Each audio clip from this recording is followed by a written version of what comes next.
अंग्रेजी चैनल का एक एंकर तो इतना चिल्लाने लगा कि लोग उसके चिल्लाने पर ही बात करने लगे। इतना जोर जोर से चिल्ला रहा था, लगा धरती कांप जाएगी, मगर धरती कांपी नहीं। टेबल से गमला तक नहीं गिरा क्योंकि वह सरकार के खिलाफ नहीं चिल्ला रहा था।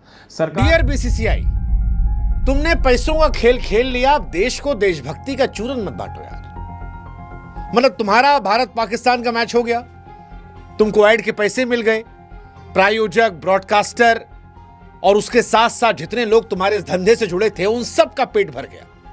लेकिन अब जब भर गया और तुमने देश भावना के खिलाफ जाकर सरकार के सहयोग से इंडिया पाकिस्तान करवा लिया, तो यार अब देश को ना देशभक्ति का चूरन मत चटवाओ। बस मार नहीं रहे सब मोहसिन नकवी को। किस चीज का बवाल है? सूर्य कुमार यादव हाथ नहीं मिलाया। एक शेर अर्ज किया मैंने, हाथ मिलाने से। सर कोई हाथ भी ना मिलाएगा जो गले मिलोगे तपाक से। कोई हाथ भी ना मिलाएगा जो गले मिलोगे। ये नए मिजाज का शहर है, जरा फासले से मिला करो। जो नैरेटिव पाकिस्तान में घूम रहा है इस वक्त, मैच का नैरेटिव घूम ही नहीं रहा। हाथ नहीं मिलाया, हाथ नहीं मिलाया, हाथ। You understand? कल कोई पता नहीं किसका बड़ा फेमस ट्वीट है, वायरल हो रहा है, मैं बंदे का नाम भूल गया। I think he some foreigner if I am not mistaken. I don't know whether he is a foreigner और नॉट, बट मुझे ऐसा लगा। उसने बोला कि अगर इस मैच का लाइव ट्रांसमिशन नहीं हो रहा होता, Pakistan would have claimed victory. ये बहुत लोगों ने बोला है। नहीं, उसका प्रॉपर ट्वीट है कि अगर इसका लाइव जो ट्रांसमिशन नहीं हो रहा होता, इसका ये लाइव टेलीकास्ट नहीं होता इस मैच का, तो पाकिस्तान ऐसे ही बोल देता कि हम तो जीत गए। सब लोग जीत गए। आसिम मुनीर की फोटो लगा और तैयार लगी। एनीवे, पाकिस्तान के साथ मैच खेलना चाहिए था कि नहीं, इस पर पूरा भारतीय मीडिया और भारतीय कौम दो हिस्सों में डिवाइडेड है। इस पर इस भारतीय एंकर का कहना है कि बीसीसीआई ने पैसे के लिए वो कुछ किया जिससे कौम का दिल टूट गया। पहलगाम हमले के बाद जब शोधा के घर वाले चीख रहे थे कि इस मैच की कमाई दहशतगर्दी को बढ़ाएगी, तब भी बीसीसीआई और हुकूमत ने मैच कराया। अवाम ने बाइकआउट की अपील की, लेकिन पैसे के चक्कर में सब नजरअंदाज हो गया। क्या एक मैच की कमाई शहीदों के खून से ज्यादा कीमती है? याद रखें, अवाम बेवकूफ नहीं है। पैसा सब कुछ नहीं, इज्जत और जज्बात सबसे ऊपर हैं। जबकि इस पर भारतीय एंकर रवीश कुमार का कहना है कि भारत ने खुद अपने हाथों चेहरे पर कालक मली है। कोई शक नहीं, रवीश कुमार बरेसगीर के सबसे बेहतरीन सहाफी हैं कि उनका भारतीय खिलाड़ियों का पाकिस्तान से हाथ न मिलाने पर तबसरा, और इन्होंने बीजेपी सरकार की ठीक ठाक छतरोल की है। अंग्रेजी चैनल का एक एंकर तो इतना चिल्लाने लगा कि लोग उसके चिल्लाने पर ही बात करने लगे। इतना जोर जोर से चिल्ला रहा था, लगा धरती कांप जाएगी, मगर धरती कांपी नहीं। टेबल से गमला तक नहीं गिरा क्योंकि वह सरकार के खिलाफ नहीं चिल्ला रहा था। सरकार का जरा सा नाम लेकर छोड़ दिया गया होगा, लेकिन जिस तरह से सचिन तेंदुलकर, राहुल द्रविड़, सौरव गांगुली को ललकारा गया, मुझे लगा कि तेंदुलकर के घर की सीलिंग ना गिर गई हो, गांगुली का चश्मा हवा में उड़ गया हो और द्रविड़ अपनी कुर्सी से गिर गए हो धड़ाम। ये क्या हुआ? कौन चिल्ला रहा है? पता चला नोएडा से चिल्लाने की आवाज आ रही है।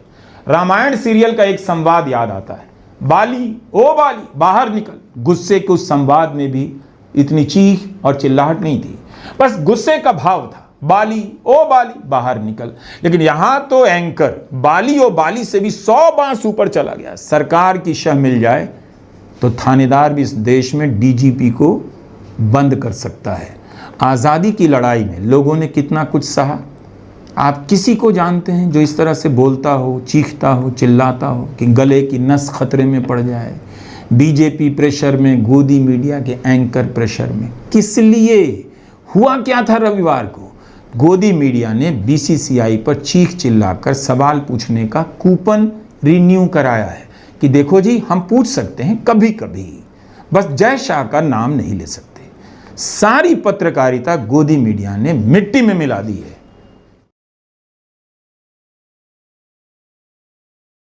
चीखने चिल्लाने की योग्यता ही अब एंकर बनने की योग्यता है।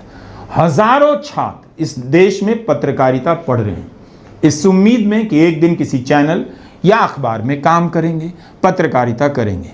लेकिन आप इन चैनलों को देखिए, कहां ये छात्र नौकरी करेंगे?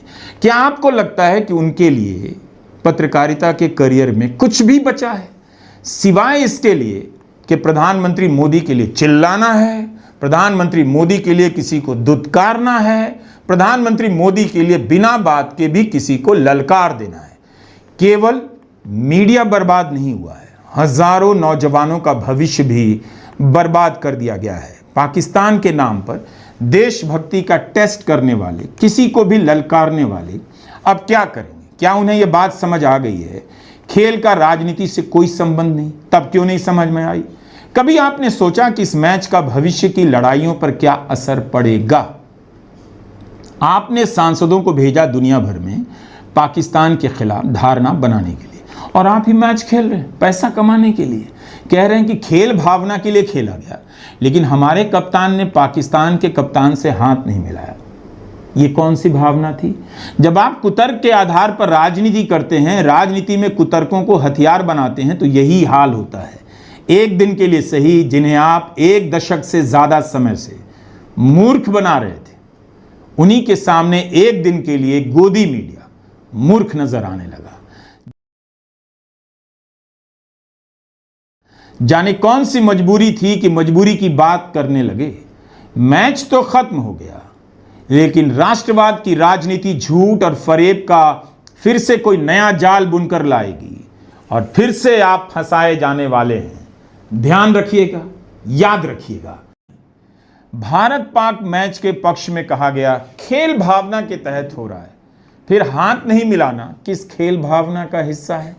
आप मैच खेल रहे हैं, टिकट बिक रहा है, उससे पैसे कमा रहे हैं और देश को बेवकूफ बनाने के लिए बता रहे हैं भारत के कप्तान ने पाकिस्तान के कप्तान से हाथ नहीं मिलाया।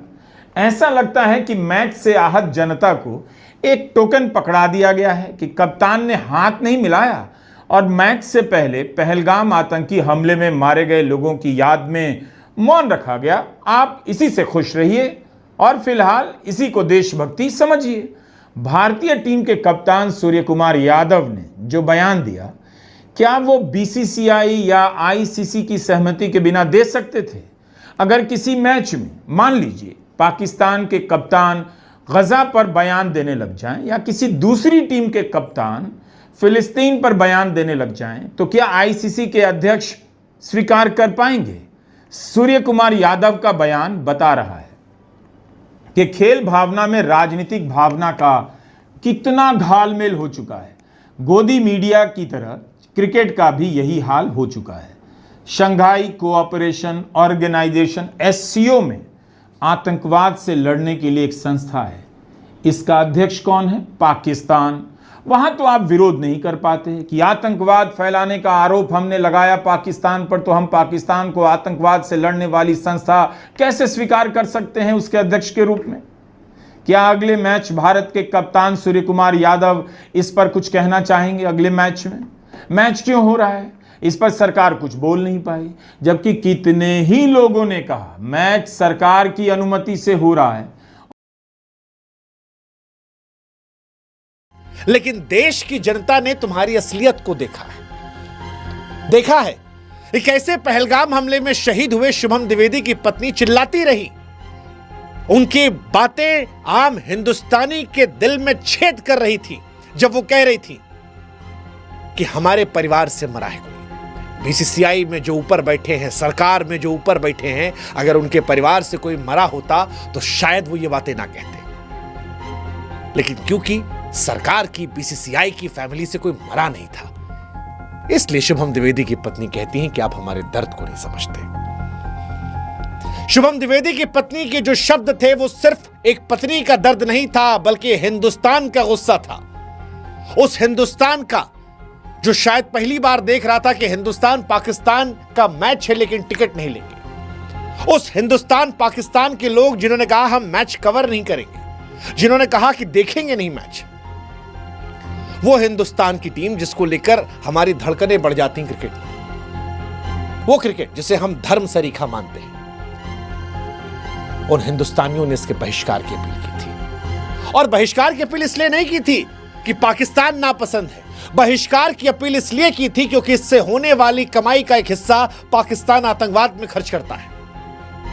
बहिष्कार की अपील इसलिए की थी क्योंकि पाकिस्तान में बच्चों को सिखाया जाता है। बहिष्कार की अपील इसलिए की थी क्योंकि इसी पाकिस्तान टीम के खिलाड़ी ने एक कार्टून बनाया जिसमें भारत माता की फोटो थी और उसकी मांग में वो सिंदूर भर रहा था।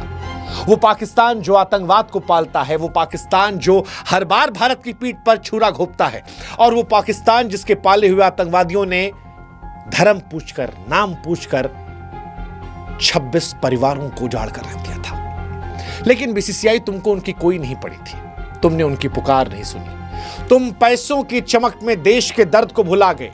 वो सरकार जो दिन रात देशभक्ति की बातें करती है, पैट्रियटिज्म की बातें करती है, वो अब देशभक्ति के चूरन पे हमें लपेट रही है। आपको क्या लगता है हम इतने क्यूटिए हैं कि आप हमसे कहेंगे कि हम बायलैटरल नहीं खेलते और एशिया कप में 3-3 मैच प्लान कर देंगे?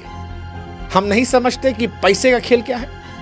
और अब जब सब समझकर भी आपने बेशर्मी दिखाई और इस देश की जनता आपको लताड़ लगा रही है, तो फिर हम कह रहे हैं कि देशभक्ति का चूरन बांटकर अपनी छवि को चमकाने की कोशिश मत कीजिए। ये चूरन जो है ना, अब बासी हो चुका है बीसीसीआई। वैसे देशभक्ति का चूरन जो है भारत में गजब चलता है, बहुत पुराना हथकंडा है। भारत में देशभक्ति एक जादुई शब्द है जिसे हर कोई भुनाता है। कोई नमक बेचकर कहता है कि भैया देश का नमक है, कोई टाइल्स बेचकर कहता है कि देश की मिट्टी से बनी ये टाइल्स है, कोई स्वदेशी के नाम पर आपको बेवकूफ बना रहा है। लेकिन बीसीसीआई इस खेल में सबसे बड़ा उस्ताद है, क्योंकि जब भी सवाल उठते हैं देशभक्ति का चूरन बांट देता है। पहलगाम हमले के बाद बीसीसीआई ने क्या किया? एक ट्वीट, एक बयान, या चुपके से अगले मैच की तैयारी? ना तो तुमने सेना के कल्याण कोष में एक पैसा दिया, ना तुमने कोई ठोस कदम उठाया, और बेशर्मी से सरकार की आड़ लेकर या सरकार के साथ मिलकर जब तुम मैच खेलने चले गए और खिलाड़ियों की लानत मनात इस देश के लोगों ने कर दी। वो तो भला हो खिलाड़ियों का जिन्होंने हाथ नहीं मिलाया, उन खिलाड़ियों के जीवन पर भी तुमने क्वेश्चन खड़ा कर दिया था कि वो देश की जनता उनसे नफरत करने लगे। ये तो उन्होंने अपने विवेक से काम लिया कि ना हाथ मिलाया, ना ड्रेसिंग रूम में घुसने दिया, जैसे तैसे उनको राहत मिली, वरना उनको सामने रखकर तुम तो पैसे खेल खेल रहे थे। और जब 140 करोड़ जनता उस बात से दुखी होकर या शर्मिंदा होकर सवाल पूछ रही थी, तुम्हें लानत मलानत भेज रही थी, तो तुम जीत को शहीदों को समर्पित कर रहे हो। अरे तुम्हारे समर्पण से देश के शहीदों के परिवारों का क्या पेट भरेगा? क्या तुम्हारा यह समर्पण उनके बच्चों को स्कूल भेजेगा? नहीं, यह समर्पण तुम्हारी बेशर्मी का सबूत है। मान लो इंडिया हार गई होती तो फिर क्या बोलते हैं? बेशरम बीसीसीआई, बेशरम बीसीसीआई। सोशल मीडिया पर तूफान मचा है। मैच खत्म हो चुका है लेकिन आग नहीं बुझी है।